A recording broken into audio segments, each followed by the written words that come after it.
Hello friends, welcome to smart వంటిల్లు. అందరూ ఎలా ఉన్నారండి? బాగున్నారు కదా? ఇవాళ ఒక ఈజీ బ్రేక్ఫాస్ట్ ఆర్ డిన్నర్కి ఒక మంచి రెసిపీ చూపిస్తానండి. దానికి కాను ముందుగా ప్యాన్ తీసుకొని కొంచెం జీలకర్ర, కొంచెం ఆవాలు, కొంచెం పసుపు వేసుకొని అది దోరగా వేగిన తర్వాత ఒక చిన్న సైజు ఉల్లిపాయ ముక్కలు సన్నగా కట్ చేసుకొని వాటిని యాడ్ చేసుకొని దాంతోపాటు క్యారెట్, బీన్స్ మీ ఇష్టం అండి, ఏ కూరగాయ అయినా వేసుకోవచ్చు, క్యాప్సికమ్ వేసుకోవచ్చు. పిల్లలు ఇష్టపడతారు కనుక ఇంకా వెరైటీగా ట్రై చేయాలంటే ఈ రెసిపీ స్వీట్ కార్న్ కూడా వేసుకోవచ్చండి. నేను మాత్రం క్యారెట్, బీన్స్, ఉల్లిపాయ వేసుకున్నాను. కొంచెం అల్లం వెల్లుల్లి పేస్ట్ వేసి కరివేపాకుని సన్నగా కట్ చేసి దాన్ని కూడా యాడ్ చేసుకుంటున్నాను. పుదీనా కొంచెం వేసుకున్నానండి, ఉంటే కొత్తిమీర కూడా వేసుకోండి, నా దగ్గర అవైలబిలిటీలో లేదు. టేస్ట్కి సరిపడా సాల్ట్ వేసుకొని సన్నగా కట్ చేసుకుని టమాటా ముక్కలు వేసుకొని మూత పెట్టుకొని ఒక 2 నిమిషాలు మగ్గించుకొని ఇది కూల్ అయ్యేదాకా పక్కా పెట్టేసుకుందాం.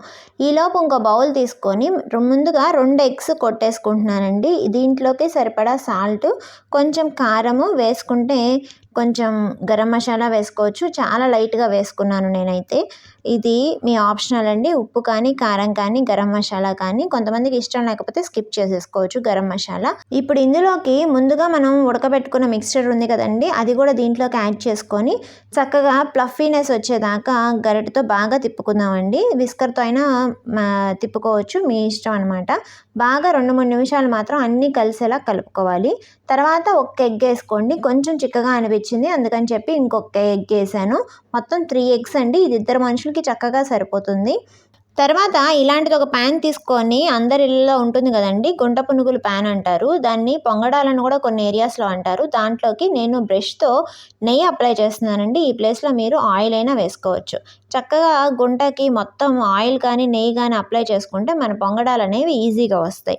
మనం ముందుగా రెడీ చేసి పెట్టుకున్న మిశ్రమం ఉంది కదండి, అవి మొత్తం ఈ హోల్స్లోకి ఫిల్ చేసుకున్నాము అంటే 7 to 8 మినిట్స్ పడుతుందండి. ఇది చక్కగా ఉడకటానికి సిమ్లో పెట్టుకొని స్లోగా ఉడికించుకున్నాము అంటే ఎమ్మి బ్రేక్ఫాస్ట్ ఆర్ డిన్నర్ రెడీ అయిపోతుంది. యాక్చువల్గా చెప్పాలంటే ఇది నేను డిన్నర్కి రెడీ చేసుకుంటున్నానండి. బ్రేక్ఫాస్ట్ కూడా చాలా బెస్ట్ అని చెప్పొచ్చు. పిల్లలకి చాలా హెల్దీ. మూత పెట్టేసుకొని 7 నుంచి 8 నిమిషాలు ఉడికించుకోండి, మర్చిపోకండి. తర్వాత దాన్ని టర్న్ చేసుకొని కావాలి అంటే నెయ్యి కొంచెం అప్లై చేసుకొని ఒక 1 to 2 మినిట్స్ మూత పెట్టి ఉడికించుకోండి. అంతేనండి, చాలా సింపుల్గా డిన్నర్కి కానీ బ్రేక్ఫాస్ట్కి కానీ పిల్లలు బాగా ఎంజాయ్ చేసే రెసిపీ రెడీ అయిపోయింది కదా. నచ్చిందా? నచ్చితే కనుక లైక్ చేసి షేర్ చేయండి. ఛానల్ని ఫస్ట్ టైం చూస్తుంటే సబ్స్క్రైబ్ చేసుకోండి. Thank you friends.